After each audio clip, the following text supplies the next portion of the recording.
penyakit. Timbul pertanyaan dalam hati saya, penyakit apa yang bisa disembuhkan oleh sholat tahajud ini? Ternyata sholat tahajud ini sudah dilakukan banyak penelitian oleh peneliti-peneliti sebelum saya ini. Penelitian ini dilakukan oleh seorang profesor, namanya Prof. Soleh. Dia meneliti tentang terapi sholat tahajud. Pada dasarnya penelitian ini basicnya dia itu adalah sebagai seorang pasien penderita penyakit berat yang tidak bisa sembuh-sembuh oleh obat apapun. Akhirnya dia melakukan terapi sholat tahajud yang dia lakukan secara berkala selama kurang lebih sekitar 3 bulan. Apa yang dia nilai pada terapi sholat tahajud? Dia melihat itu adalah zat yang diambil di dalam darah. Jadi setiap pasien melakukan sholat tahajud secara berkala diambil darahnya. Gitu, yang dilihat itu adalah kadar kortisolnya. Ternyata dari hasil penelitian beliau, ternyata orang yang rajin sholat tahajud, kadar kortisolnya menjadi rendah.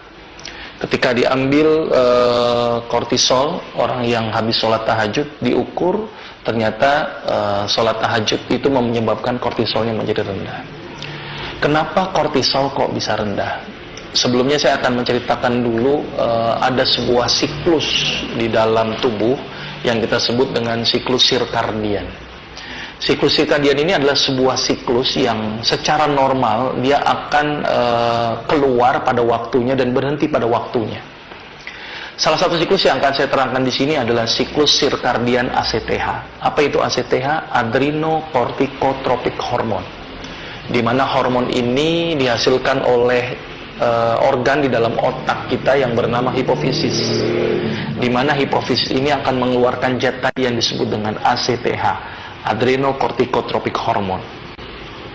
Siklus ini cukup unik. Siklus ini ternyata memiliki siklus yang dia akan diproduksi secara rutin. Dari siklus ini kita gambarkan adalah sebuah perjalanan yang menurut saya ini terbentuk karena memang aktivitas sehari-hari yang rutin. Jadi siklus ACTH ini dia diproduksi paling tinggi itu jam 12 malam. Dia diproduksi paling tinggi dan menurun secara menaik secara signifikan sampai jam 6 pagi. Jadi dari jam 12 malam dalam posisi terendah, naik tertinggi sampai jam 6 pagi, itu posisinya paling tertinggi. Secara teoritis ACTH ini bermanfaat, tetapi bila berlebihan untuk kasus-kasus tertentu, dia malah bisa menyebabkan timbulnya penyakit. Nah, ternyata banyak sekali kejadian-kejadian yang melibatkan hormon ACTH. Kenapa hormon ACTH ini cukup penting? Karena dari ACTH akan melibatkan banyak sekali hormon. Salah satunya ACTH itu nanti akan merangsang ginjal. Itu langsung di sebuah ginjal akan memproduksi hormon yang namanya kortisol. Nah, ternyata kortisol ini yang bisa dicek oleh Prof. Soleh tadi. Ternyata kortisol ini fungsinya cukup banyak. Nah, dari sini saya melihat ada sebuah peristiwa yang sangat luar biasa dengan tahajud. Kita tahu bahwa tahajud ini dilakukan menurut beberapa hadis itu dilakukan adalah sepertiga malam terakhir. Sepertiga malam terakhir kalau kita hitung secara teoritis malam gitu, jam malam itu kira-kira sekitar antara jam 2 sampai jam 5 itu sepertiga terakhir.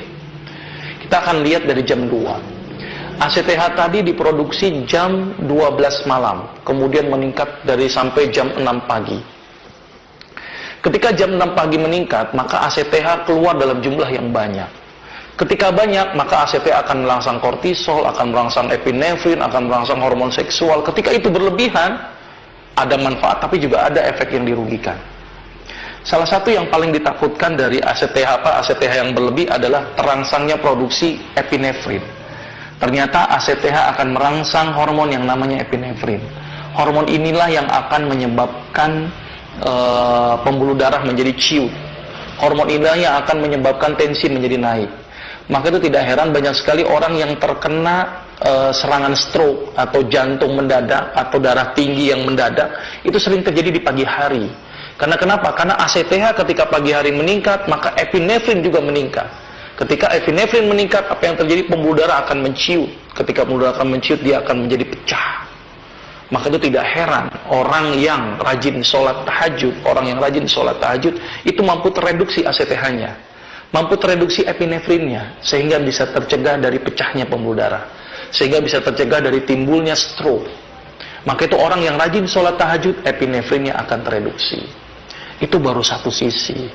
Kita akan lihat dari sisi lain adalah efek kortisolnya. Ternyata ACTH meningkat, kortisol meningkat, epinefrin meningkat. Tadi epinefrin sudah saya bahas masalah tentang hipertensinya. Saya akan bahas masalah kortisolnya. Ternyata kortisol, salah satu fungsi kortisol itu adalah yang pertama adalah meningkatkan kadar gula darah dengan cara merangsang metabolisme karbohidrat. Ketika ACTH meningkat, maka kortisol juga akan meningkat. Ketika kortisol meningkat, maka gula sangat meningkat.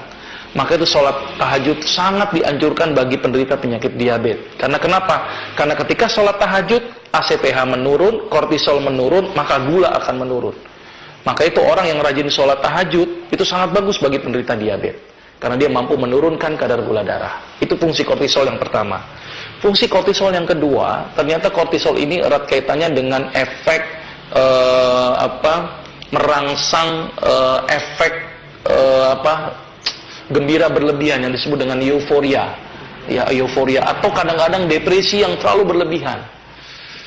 Dan atau orang-orang yang gampang tersinggung. Maka itu orang yang jarang sholat tahajud, biasanya salah satu ciri yang paling mudah kita kelihatan adalah gampang sekali tersinggung. Gitu ya. Ternyata kortisol berlebihan, ACTH berlebihan, euforia berlebihan, depresi berlebihan. Maka itu kenapa orang yang rajin sholat tahajud itu dapat mendatangkan ketenangan. Karena ternyata orang yang rajin sholat tahajud, EEG-nya kalau dilihat pemeriksaan elektroensefalografinya, dia lebih stabil.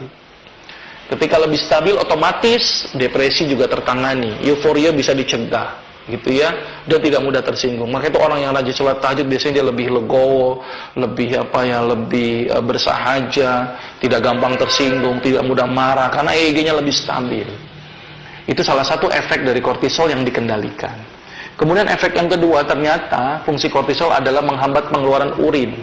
Maka itu kenapa kalau kita tidur malam hari tidak gampang untuk kencing, gitu ya, kecuali pada penderita diabetes yang mudah sekali kencing, karena dia mampu ditahan dengan adanya kortisol. Dengan kita rajin sholat tahajud, maka kortisolnya itu direndahkan, otomatis efek penghambatan urin juga semakin direndahkan. Maka itu kenapa pada orang-orang yang bengkak, penyakit gagal ginjal, saya rekomendasikan untuk sholat tahajud. Karena kenapa? Karena mampu mereduksi kortisol. Ketika kortisol tereduksi, maka bengkak tidak akan terjadi, maka pembuangan urin semakin mudah. Maka itu sholat tahajud sangat bagus untuk mencegah bengkak pada kaki, gitu ya, bengkak pada jantung dan bengkak pada perut. Karena kenapa? Karena efek kortisol yang dihambat. Selain itu juga kortisol berperan penting juga untuk menghambat pembentukan limfosit. Maka itu tidak heran orang yang rajin sholat tahajud, daya tahan tubuhnya menjadi lebih bagus karena efek penghambatan terhadap pembentukan limfosit itu dikurangi atau direduksi. Dan ternyata berdasarkan hadis bahwa kortisol itu dibutuhkan, tetapi kalau berlebihan itu akan menjadi masalah. Dan kortisol dibutuhkan dengan durasi yang tepat. Maka itu kenapa sholat tahajud yang terbaik dilakukan di sepertiga malam terakhir, kurang lebih sekitar jam 2. Karena jam 2 pada waktu itu kortisol sudah diproduksi tapi tidak nilai yang tinggi, sehingga otomatis mampu dihambat, mampu diberikan efek positifnya, tapi juga mampu dihambat efek negatifnya. Maka itu sholat tahajud dilakukan sekitar jam 2 malam. Terus timbul pertanyaan, bagaimana kalau kita bangun tengah malam, gitu ya, tetapi kita tidak melakukan sholat tahajud? Apakah sama efeknya dengan orang yang sholat tahajud? Ternyata orang yang bangun malam tanpa melakukan sholat tahajud, itu ternyata tidak ada efeknya. Kenapa tidak ada efeknya? Ini yang jadi pertanyaan. Karena sering sekali timbul pertanyaan, bagaimana dok kalau saya nonton bola bangun tengah malam? Apakah sama dengan orang sholat tahajud? Saya akan jawab kepada orang yang tersebut, saya bilang begini, akan sama efeknya dengan sholat tahajud kalau nonton bolanya sambil sujud, saya bilang. Kenapa? Karena ternyata efek sujud ini yang bermanfaat. Ketika sujud, otomatis kita tahu bahwa ketika sujud, otak lebih rendah daripada jantung. Sehingga jantung akan memompa otak cukup dengan tekanan yang tinggi menuju otak. Karena ketika sujud, kepala lebih rendah, otak lebih rendah, jantung lebih tinggi. Sehingga akan terjadi hentakan ke otak. Maka itu orang yang akan berefek orang yang akan berefek bangun tengah malam adalah orang yang rajin sholat tahajud. Jadi kalau kita bangun jam 2 malam untuk nonton bola tanpa ada melakukan aktivitas sholat, tidak ada efeknya. Gitu ya, karena efek yang diberikan itu ketika dia melakukan posisi sujud.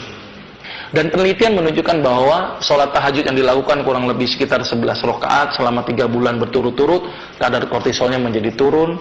Karena kortisol turun, otomatis efek-efek kortisol juga akan dihambat. Oleh karena itu, sholat tahajud sangat direkomendasikan. Sholat tahajud sangat luar biasa. Maka itu tidak heran ada sebuah hadis yang mengatakan tadi seperti di awal saya katakan, bahwa sholat tahajud dapat menghindarkan penyakit. Ternyata banyak sekali yang dihindarkan. Penyakit darah tinggi, penyakit gula, penyakit gagal ginjal, gitu ya. Terus penyakit daya tahan tubuh atau imunitas tubuh.